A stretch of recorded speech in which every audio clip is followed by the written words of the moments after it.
Welcome viewers to the second segment of the sixth lecture for the online series of lectures for the course of linear algebra. In this segment we are going to first study coordinates.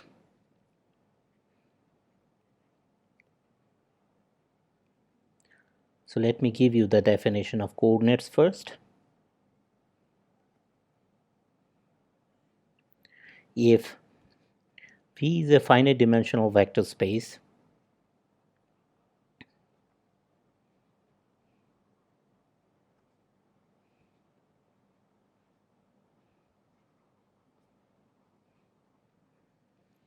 an ordered basis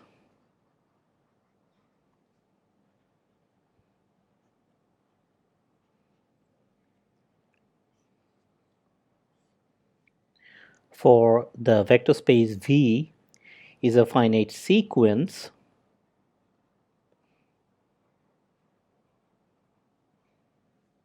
of vectors which is linearly independent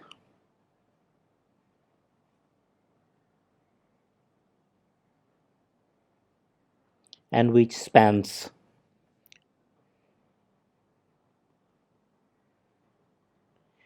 this vector space V. Okay, all right. So there is a small remark on this definition. Okay, so the remark is about the difference between a basis and an ordered basis. Okay, so if a sequence u1, u2, all the way up to un is an ordered basis,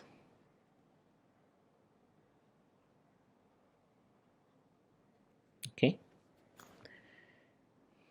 then of course the set u1, u2, all the way up to un, this set is a basis for the vector space V. Okay, so an ordered basis is a basis with a prescribed ordering.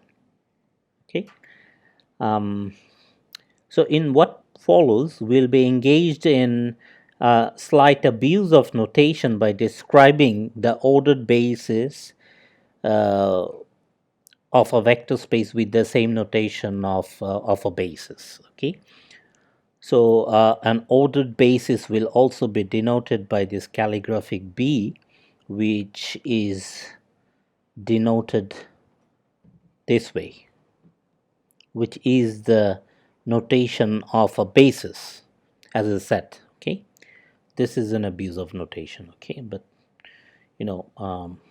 we'll be engaged in this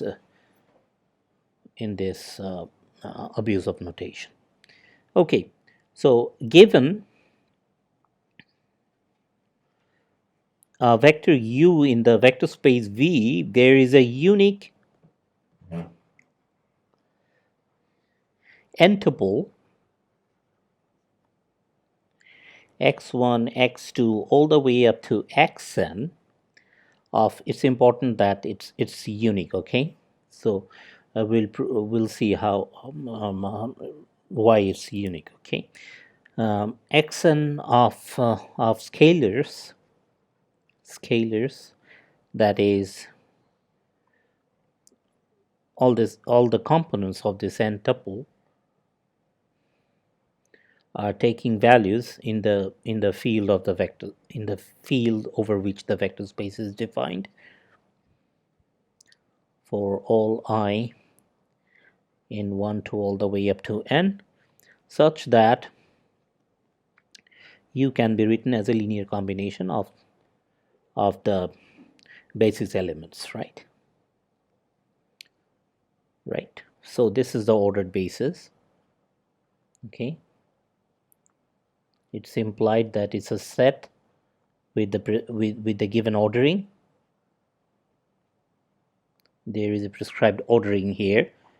U1 appears before U2, U2 appears before U3, and so on.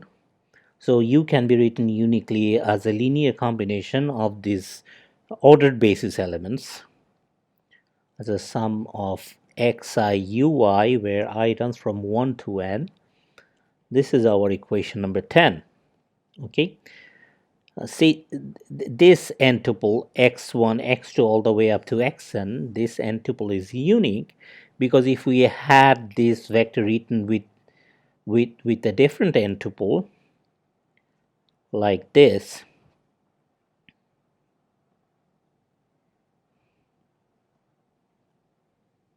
okay, then subtracting this expression from this expression, we would have had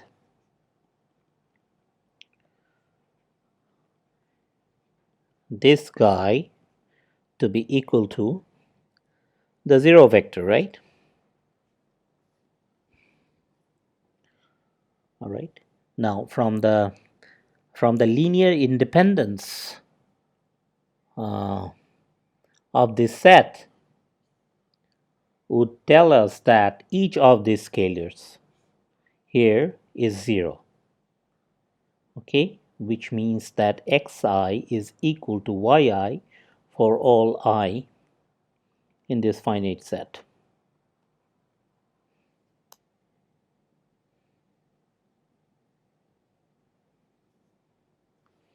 Okay, which means that, which implies that this expression 10 is unique. All right, we shall denote by xi the ith coordinate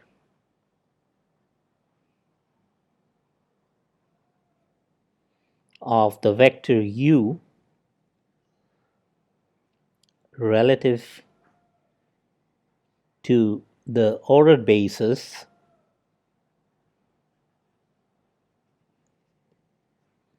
calligraphic B equal to u1, u2 all the way up to un.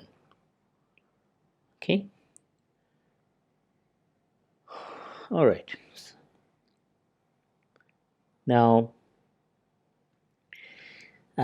if v is another vector which can be written as v is equal to the sum of all the expressions like zi ui, where I runs from 1 to n, then one immediately sees that the vector u plus v, the vector u plus vector v, can be written as the sum over,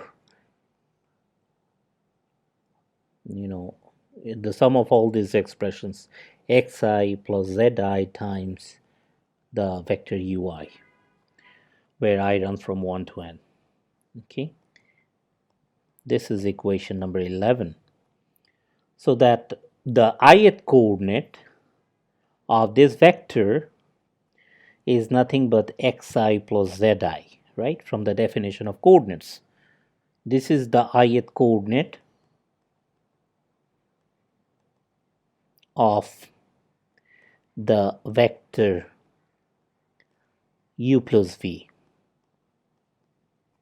Okay. Similarly, the ith coordinate of the vector c times u is c times xi, right? So this is how one explores that each ordered basis for the vector space over the vector space V over F determines a one-to-one correspondence between the set of vectors, the set of vectors with the set of all n tuples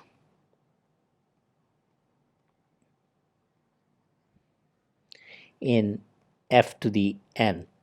Okay, so there is a one-to-one correspondence for each ordered basis of the given vector space V. So there is this vector u on this side, on the left side, and under this one-to-one correspondence it gets mapped to an n-tuple here, which is x1, x2 all the way up to xn. We have seen that such an expression is unique, which establishes this one-to-one correspondence. Okay, so a few words on notations. Most of the time it is more convenient to use the coordinate matrix. So there is this notion of coordinate matrix. So we have seen that a vector u is written uniquely given an ordered basis b, u1, u2 all the way up to un. There is a unique expression of a vector u using the basis elements.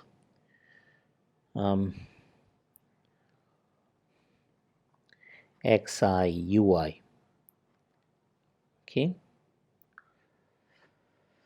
Okay. So so we are interested in the coordinates of this vector relative to this ordered basis. Okay. So we are interested in this matrix x1, x2 all the way up to xn. Okay, this column vector, which we denote by x, and this is called the coordinate matrix. The coordinate matrix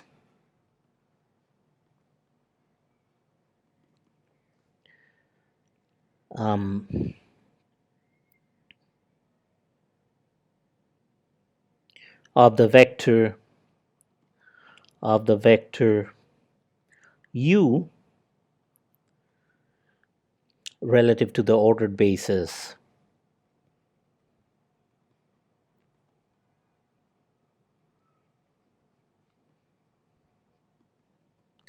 b. But in this notation we don't see the dependence on this ordered basis b, right? And in order to make it manifest the dependence on this ordered basis b, we write it like this. So it's the coordinate matrix of this vector u in the vector space v relative to this ordered basis calligraphic b. This is how we write it. Okay, and this coordinate matrix is given by this n component column vector x1, x2 all the way down to xn. Okay, we denote this equation with 12, with equation number 12. All right, so now we ask a question.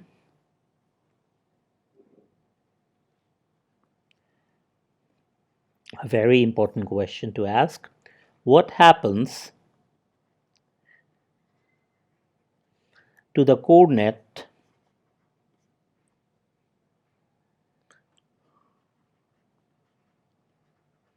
of a vector u in the vector space v as we change from one ordered basis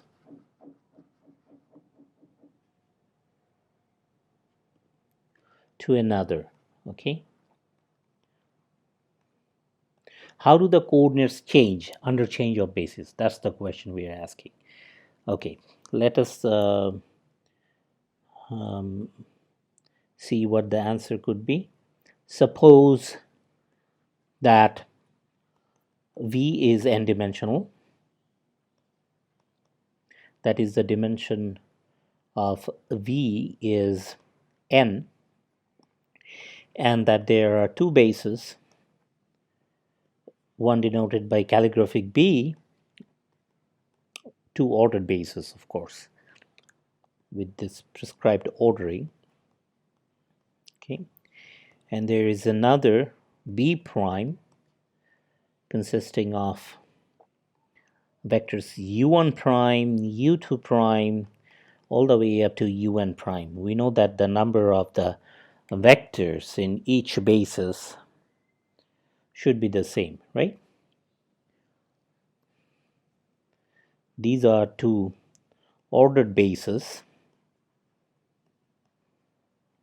for the finite dimensional vector space V. So we know that there should be unique scalars which serve as coordinates of a given vector in a given basis, in one of these two bases, B and B prime, right? So we are denoting those scalars by Pij. There are unique scalars Pij such that we write Uj prime, the vector Uj prime, as a linear combination of the basis elements in this ordered basis, right? Pij u vector ui, where I, so I is the repeated index and it gets summed over this I from I equal to 1 to n. All right. So what we are doing here is the following.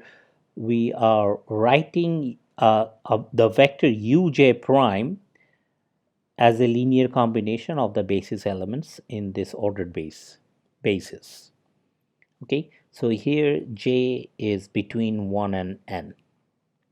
This is equation number 13. Okay. A few words about this equation number 13. Here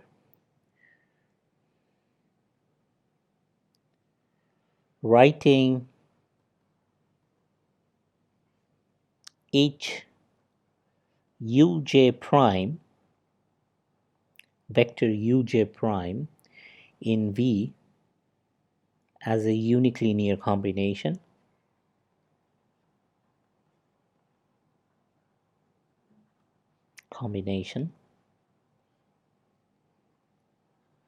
of the vectors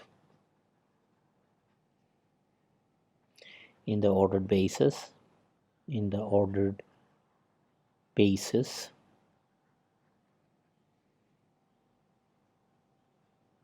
u1 u2 all the way up to un, okay, which we already said. Now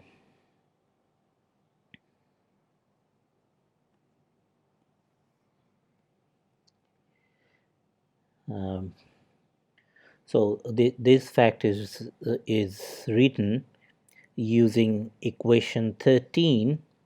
So we are writing the coordinate matrix of this vector uj prime relative to the ordered basis B. Okay, so this is what we write here: coordinate matrix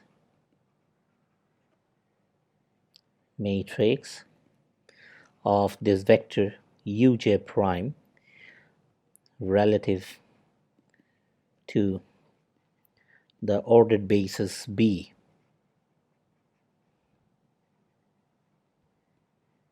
Calligraphic B. And this is nothing but this column vector P1j, P2j, all the way down to Pnj, right?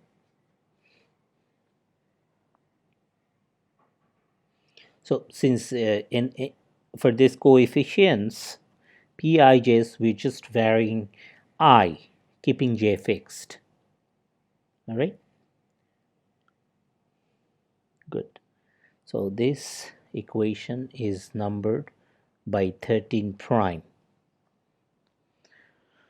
Okay, good. Now let me erase everything. We have the coordinate matrix of each of these vectors uj prime, where j runs from 1 to n. Okay, now let x1 prime, x2 prime, all the way up to xn prime be the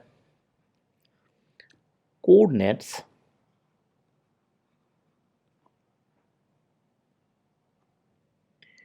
of a given vector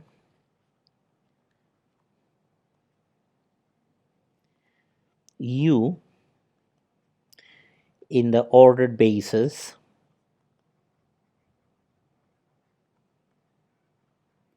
b prime, right? B prime, recall B prime is the ordered basis consisting of the vectors u1 prime, u2 prime, all the way up to un prime. Okay, so that one writes u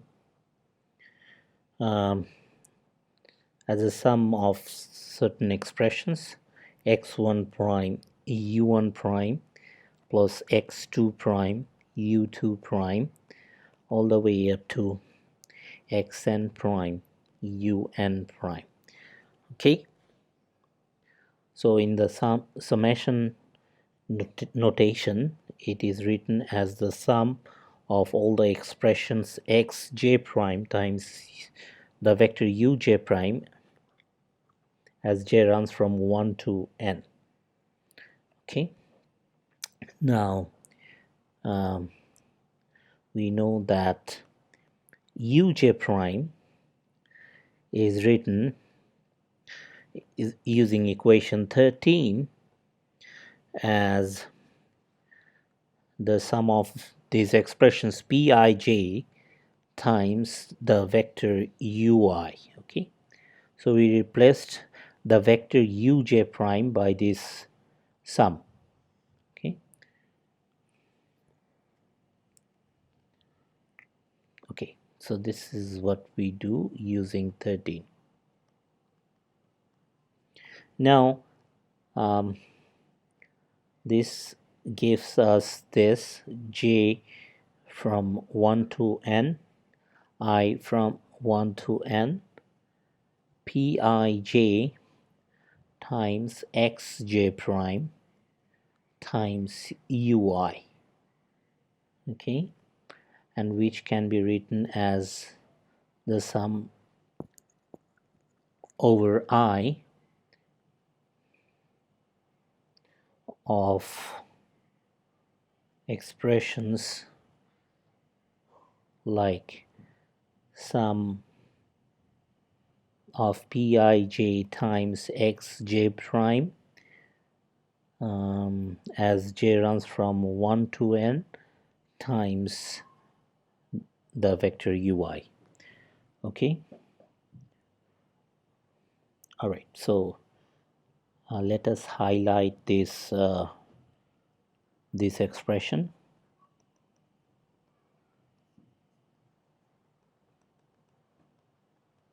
Now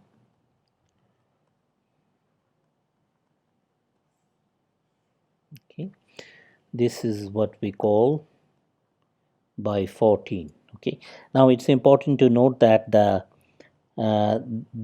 expression 14, in this expression 14 what we have inside this inside this bracket is unique, right? Since we recall that we write this vector u in the ordered basis u1 u2 all the way up to un as a linear combination of this of the elements in this set, right, in the following way: xi ui, right, I equal to 1 to n. So which means that this xi, since this expression is unique, xi has to be equal to this expression, right? So we end up with the following expression using the uniqueness: xi is equal to pij xj prime, right? As j runs from 1 to n, this is our equation number 15. So equation 15 tells us how the coordinate matrices, or how the coordinate matrix of a given vector with respect to a given ordered basis change under change of basis. Okay,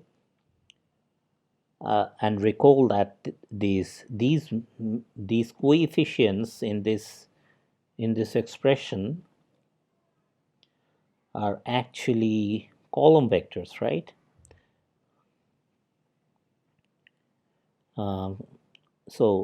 It's are actually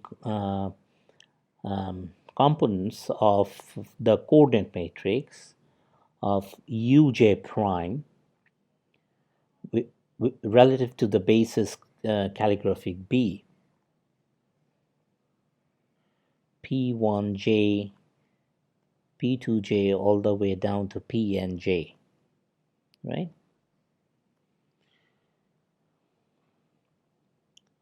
Now PB, let P be the n times n matrix whose ijth entry is the scalar Pij, given in this equation 15. In 15 or in 13.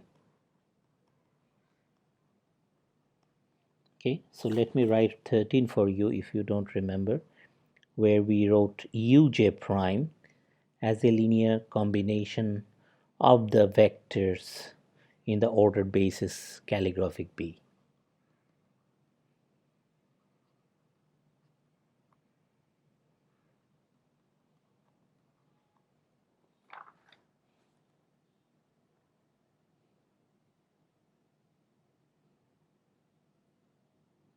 So this equation 15 can be written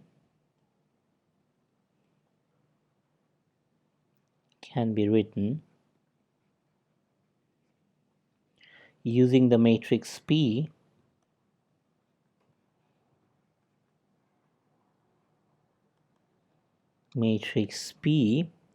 as follows. So the coordinate matrix of the vector u relative to the ordered basis B is equal to, so the matrix form of this equation we are writing is equal to the n times n matrix P times the coordinate matrix of the same vector u relative to the ordered basis B prime. Okay, so this is equation number 16. Okay, now note that, so of course it's trivial that B and B prime are both linearly independent set, right? Since they are bases, B and B prime are both linearly independent sets.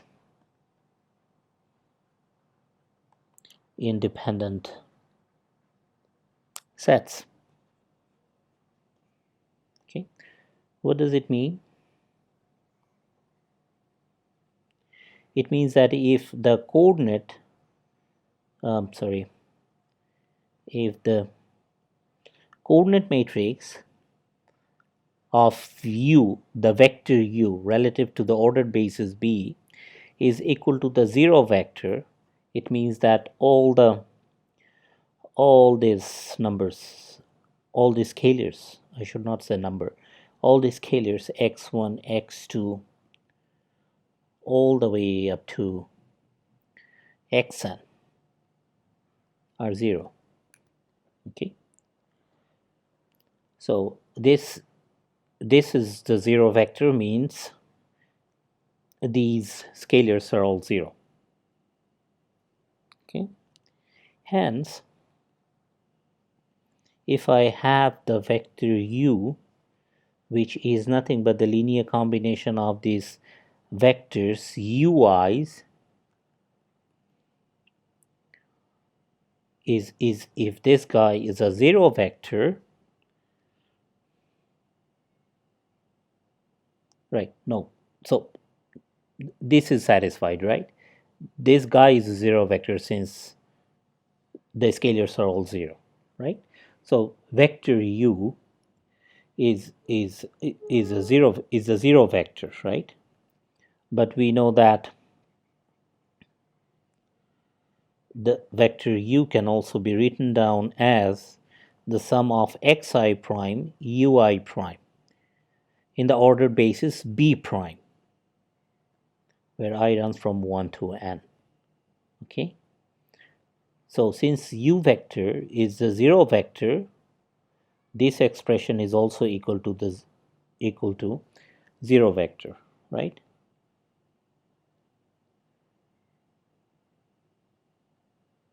And it will imply that x1 prime is equal to x2 prime all the way up to xn prime is equal to 0. Why?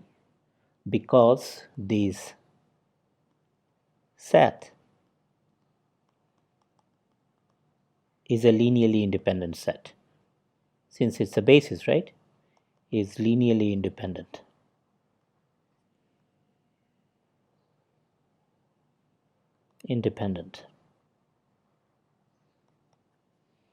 Okay, so if this is 0, it means that this coordinate matrix of vector u relative to the ordered basis b prime is the 0 vector. Okay, so one immediately sees that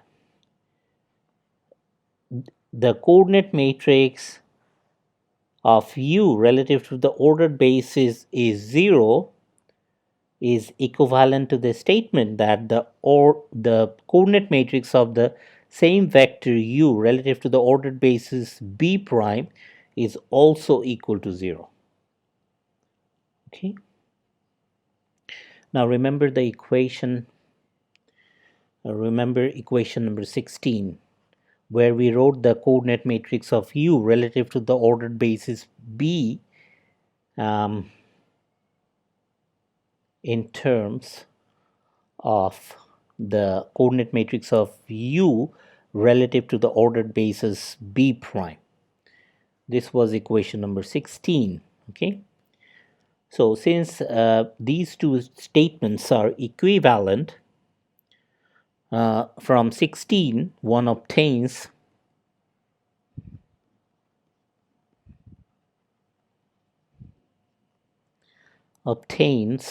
that p times the coordinate matrix of u relative to b prime is equal to 0 has only trivial solution, has only the trivial solution.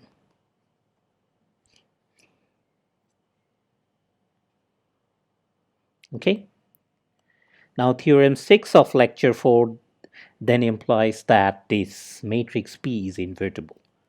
Okay, go back to theorem 6 of lecture 4. It will tell you that this matrix P is invertible. Theorem 6 of lecture 4 then implies that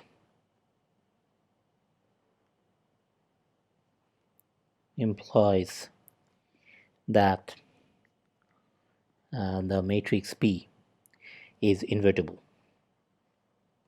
Okay, good. So since P is invertible, one can rewrite 16 as the as follows: the coordinate matrix of U relative to the ordered basis B prime is equal to P inverse times the coordinate matrix of U relative to the ordered basis B. Okay, this is equation number 17. We now formalize these discussions by means of a theorem as follows. Okay, so this is our theorem 3.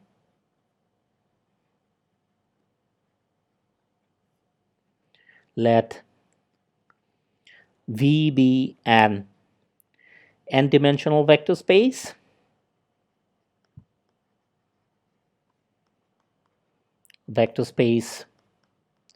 over the field F.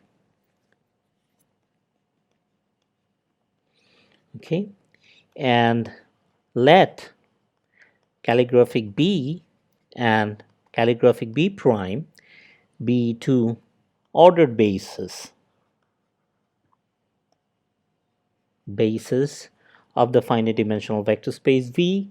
Then there is a unique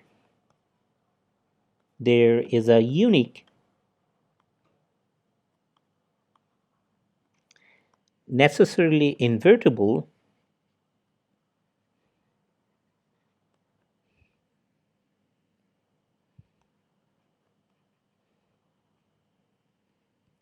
n times n matrix P with entries in the field F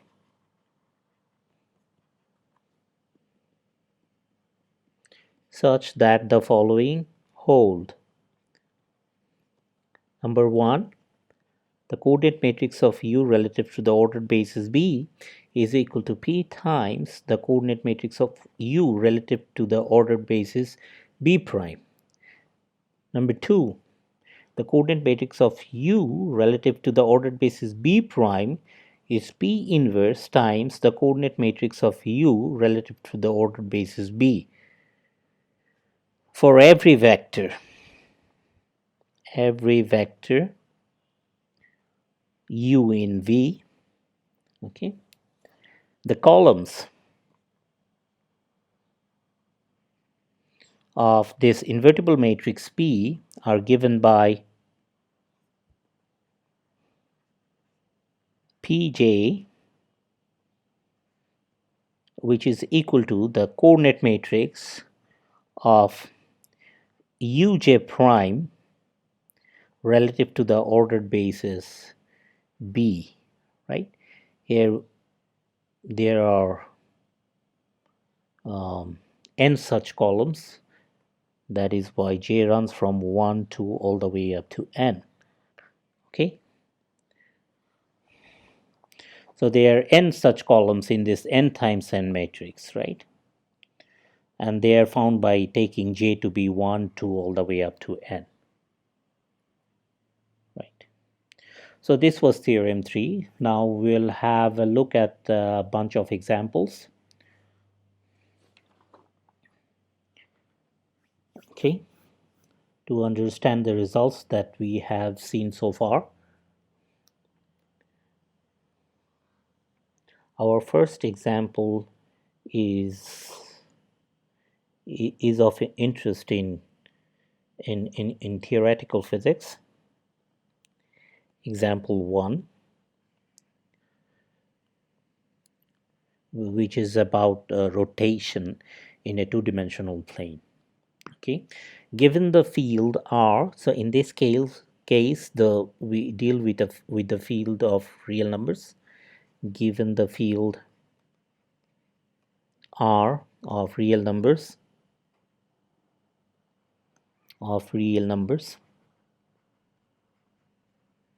and theta belongs to this set of real numbers R, the matrix, so this matrix P, the invertible matrix P, that is responsible between the transformations of the relevant coordinate matrices. Okay, this invertible matrix is also called transition matrix in the literature. Okay, so in our case, in for example 1, this invertible matrix is given by the following 2 times 2 matrix: cosine theta minus sine theta, sine theta, cosine theta. Okay,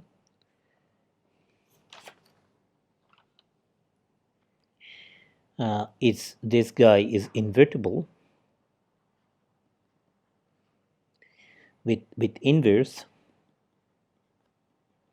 You can work out the inverse explicitly, which will then read cosine theta minus sine theta, sine theta, cosine theta. Okay, so you can easily see that this inverse is actually the transpose of the given matrix, right? Such a matrix is called an orthogonal matrix. So we are looking at a 2 times 2 orthogonal matrix. Okay, which and it's a special kind of 2 times 2 orthogonal matrix, demonstrated by the fact that the determinant of this matrix is 1. Such a matrix is called a special orthogonal matrix in dimension 2. Okay,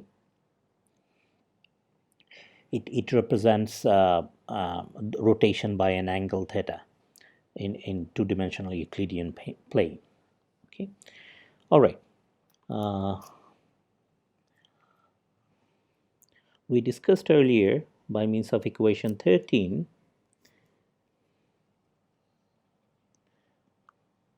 we discussed earlier that the vectors uj prime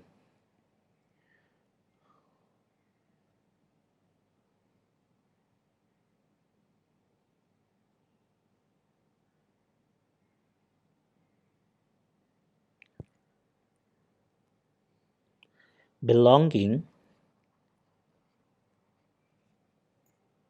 to the ordered basis, the ordered basis B prime consists of these n. So there are 3 such vectors, right?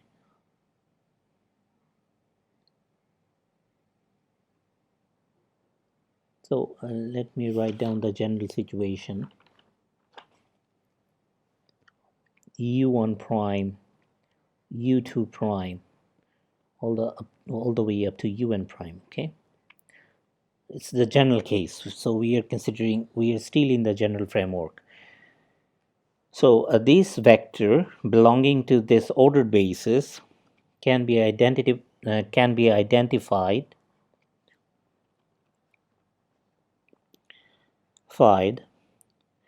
with the nth tuple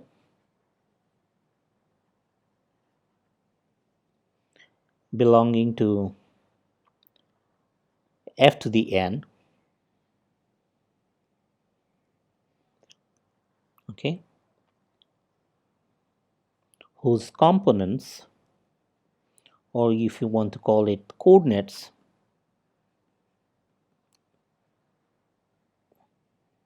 according to the terms that we have been using so far. So this n tuple whose coordinates in the basis or in the ordered basis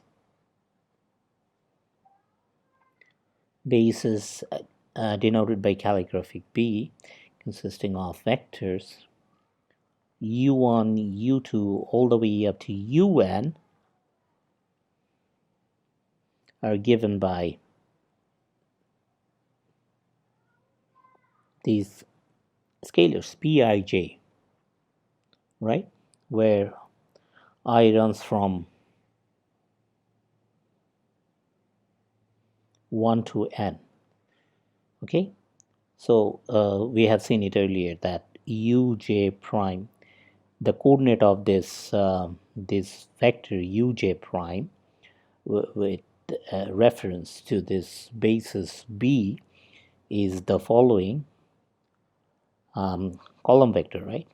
P1j, P2j, all the way down to Pnj. Okay, good. So this is what we have seen earlier. I just try to recall it from our general discussion. Now we can apply it in our setup in the case of rotation in two-dimensional Euclidean plane. Hence, in our case, the vector u1 prime in the basis B, right? So I did not say what the basis B is, right? So we'll see later that this basis B consists of these two vectors u1 and u2, which is the standard basis in the two-dimensional Euclidean plane, meaning that 1, 0 and 0, 1. Okay, so u1 prime, the expression of the coordinate matrix of u1 prime in this basis B, in the standard basis B, should be P1, 1, P2, 1. Okay, this one, so this one and this one corresponds to this one, and there are two components, right? Right, since we are doing everything in two dimensions. Similarly, the coordinate matrix of u2 prime relative to the ordered basis B, the standard basis B, should be equal to, according to this expression, should be, now there will be 2 here, right? 2. The former in the later index is 2 and the former index is going to be 1 here and 2 here. Okay, that is explicitly this this coordinate matrix in the ordered basis B reads, so what is P11? So get back to the transition matrix, the explicit form of the transition matrix, which was P equal to cosine theta minus sine theta, sine theta, cosine theta, right? So in this case, P11 is cosine theta and P21 is sine theta. So this is the coordinate matrix of u1 prime relative to the ordered basis B, and the coordinate matrix of u2 prime relative to the ordered basis B is given by P12, which is minus sine theta, and P22 is just cosine theta. Okay.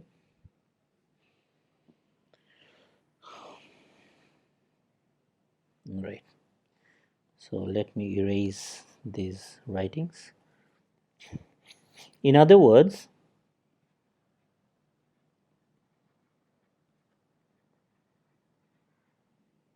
one can identify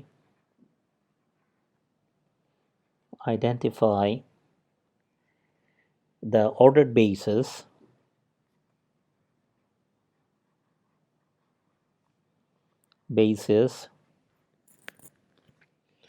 B prime, which consists of these two vectors u1 prime and u2 prime, by the corresponding coordinate matrices. Okay, these are the coordinate matrices. Cosine theta, sine theta, minus sine theta, cosine theta, containing vectors in R2. Okay, so now if we have a general vector U in the vector space V with the coordinate matrix in this ordered basis B, in the standard basis B, is given by x1, x2, and one writes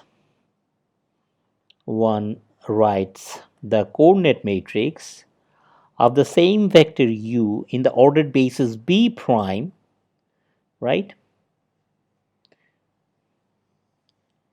B prime as this column vector, two component column vector, x1 prime, x2 prime, then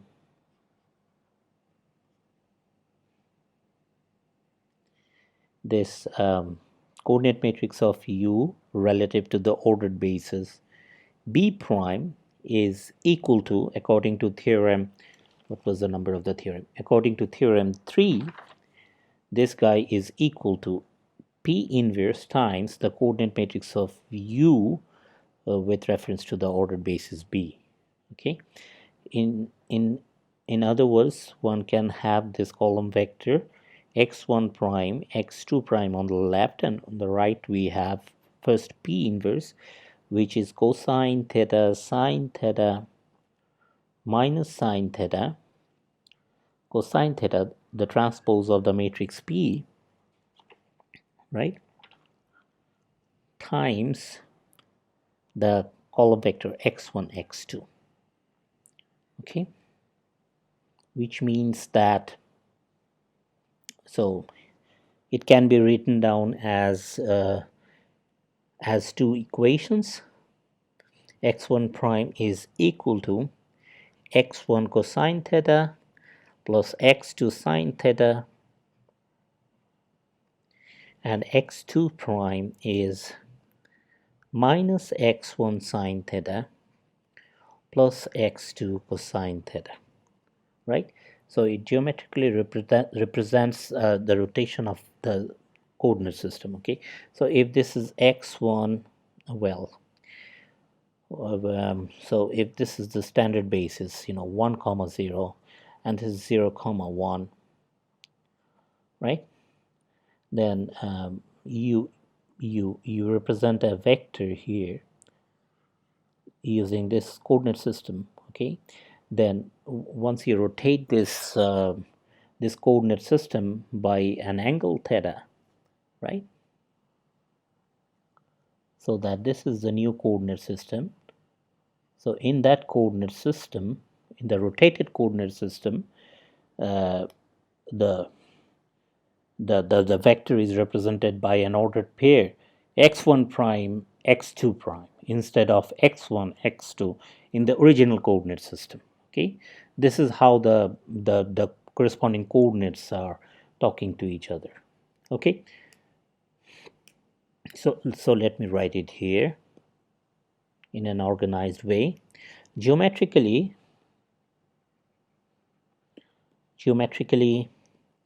one obtains the coordinate matrix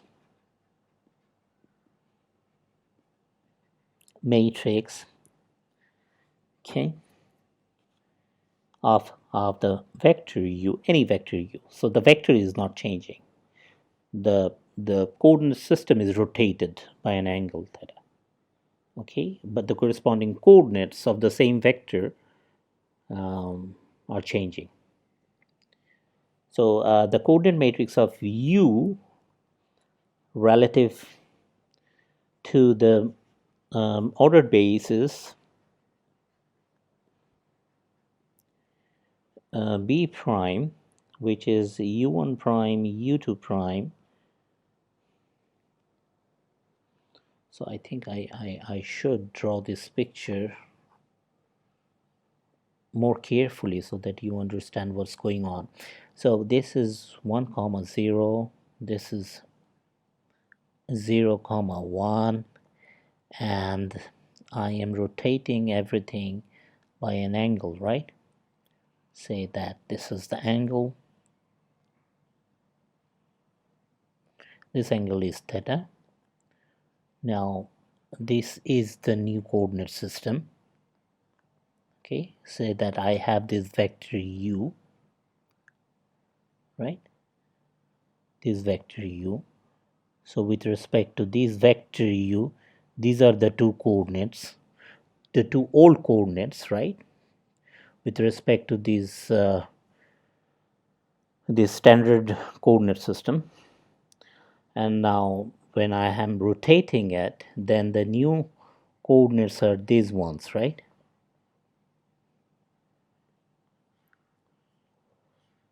So this is x1 and this is x2 and this is x1. Now this is going to be x1 prime and this is going to be x2 prime. Okay. x1 prime and x2 prime are the coordinates of the vector u in the rotated coordinate system. So the ordered base is b prime by rotating the coordinate matrix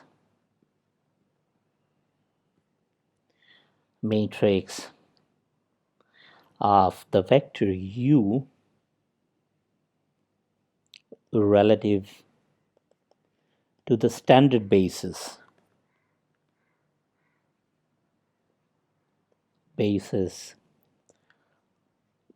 vector u1 vector u2, which we according to according to the previous discussion is just 1001. Okay.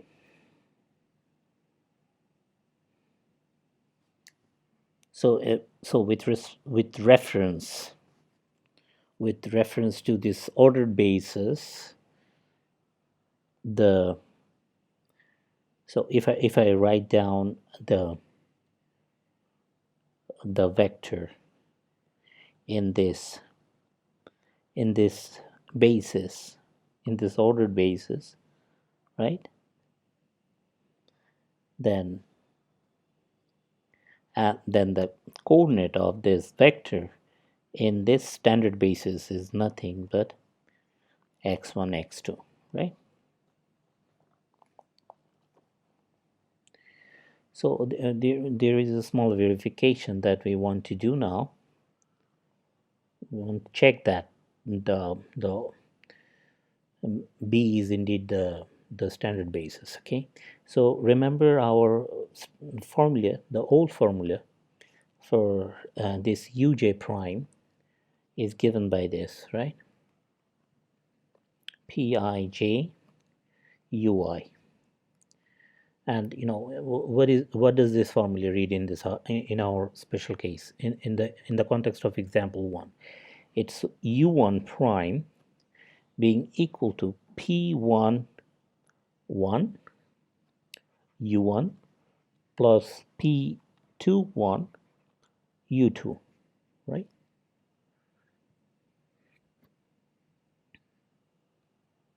So just plug in these two values, 1 and 2 for I. Then you will have this expression. And what is p11? P11 is cosine theta, and u1 is this vector 1 0. And what is p21? P21 is sine theta, which we can read from the expression of this explicit expression of this matrix P. P21 is sine theta 0 1, which is cosine theta sine theta, and for u2 prime is, according to this formula, is p12 u1 plus p22 u2, and this is going to be minus sine theta. u1 is 1 0, since p12 is minus sine theta, right? Let me check. p12 is minus sine theta, and p22 is cosine theta, which tells us that this is minus sine theta, cosine theta. Okay.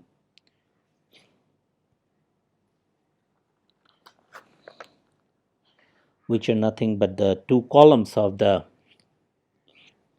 transition matrix P. Good. On the other hand,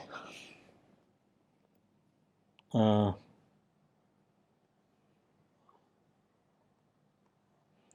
the other hand,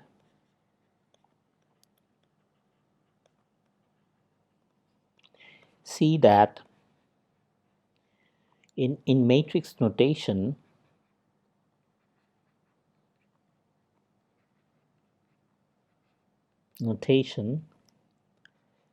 uj prime equal to pij ui, the sum of all these expressions as I runs from 1 to n. This translates to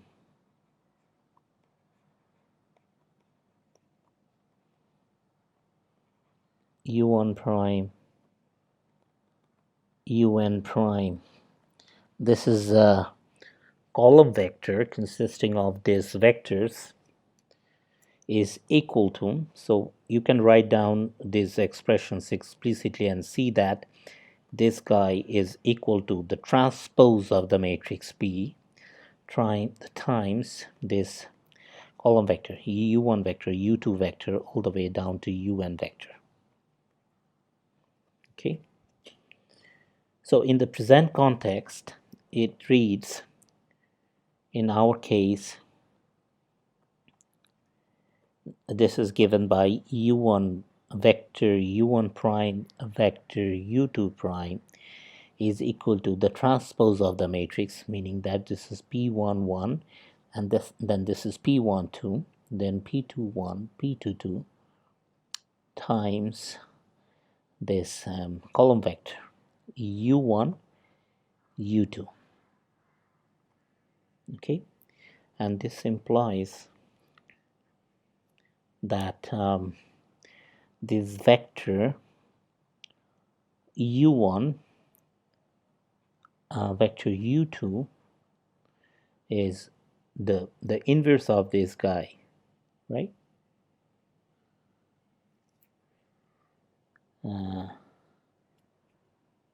The inverse of this guy is the transpose of this guy, right? Which is p11 here.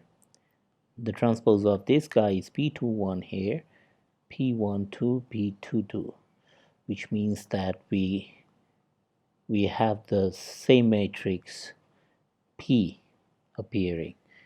So this is cosine theta minus sine theta, sine theta, cosine theta, right?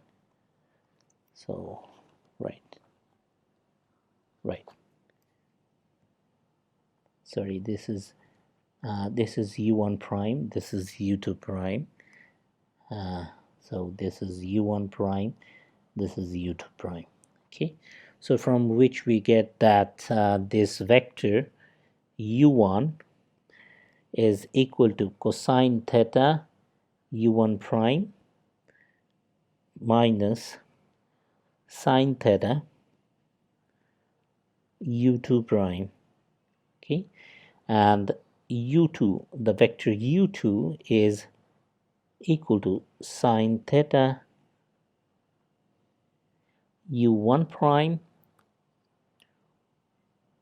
plus cosine theta u2 prime.